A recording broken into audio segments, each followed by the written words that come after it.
चल सिका, लेट है रे, जल्दी चल। मम्मी चल। मम्मी जी कहाँ जा रहे हो?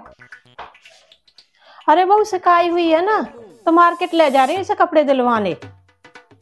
अच्छा मम्मी जी, तो आप ना 1 मिनट रुकना, मैं अभी आ रही हूँ, मैं भी चलूंगी आपके साथ। ठीक है, जाना मत, मैं भी आ रही हूँ।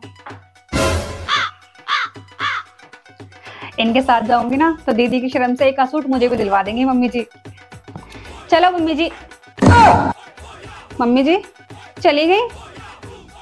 मुझे पता था ये ना मुझे लेके नहीं जाएंगी। एक नंबर की ना कंजूस सास है मेरी। पता था ना लेके जाएंगी तो एक का सूट दिलवाना पड़ जाएगा मुझे। भगवान करे इनका रास्ते में ना पर्स ही चोरी हो जाए, इन दोनों की ना आपस में लड़ाई हो जाए। अरे भगवान करे इनका एक्सीडेंट ही हो जाए। आए तो सही, अब खिलाऊंगी ना बना के पकवान। अब तू गया बेटा, अब तू गया। अरे बाप।